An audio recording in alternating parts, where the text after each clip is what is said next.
Eldon Akane is a Filipino content creator known primarily for his YouTube channel, where he covers a broad... Magandang umaga mga kaibigan. So narito muli tayo sa ating channel para matuto ng iba't ibang kaalaman tungkol sa mga hayop. Ang paksa na ating pag-aaralan sa oras na ito mga kaibigan ay tungkol sa 5 magandang uri ng aso na kilala at popular sa Pilipinas. Batay sa kanilang anyo, personalidad at pagiging kaaya-ayang kasama. Ang unang aso na ating papakilala sa ating lisang kaibigan ay ang Aspin o asong Pinoy.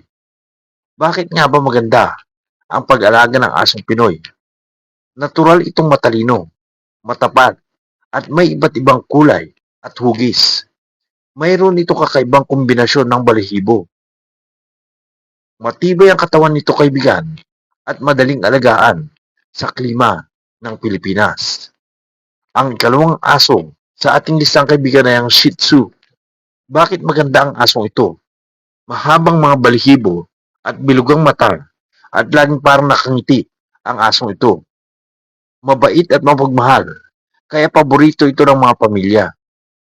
Ikatlo sa ating listahan kaibigan ay ang Golden Retriever.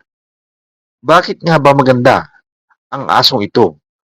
Meron itong makikintab at gintong balahibo at magiliw ang mukha. Isa sa pinaka-friendly na lahi ng mga aso, ang asong Golden Retriever. Ikatlo kaibigan ay ang Siberian Husky. Bakit maganda ang asong ito?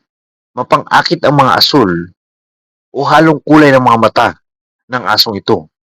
Makakapal ang balahibo na parang lobo. Maliksi at palakaibigan ang asong ito. Bagaman kailangan ng mas malamig na kapaligiran para sa asong ito. Ikalima kaibigan ay ang Pomeranian. Bakit maganda ang asong ito? Maliit ang katawan, pero malabola ng bulak ang balahibo at madalas may matingkad na kulay. Masigla at alerto ang asong ito, kaya maganda rin itong bantay kahit ito'y maliit. So ito lamang mga kaibigan ang ating napag-aralan sa oras na ito tungkol sa mga magagandang mga aso dito sa Pilipinas.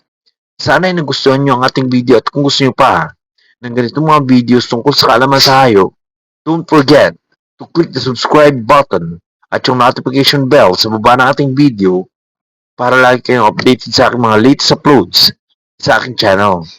So that's all for now, and as always, have a nice day, everyone.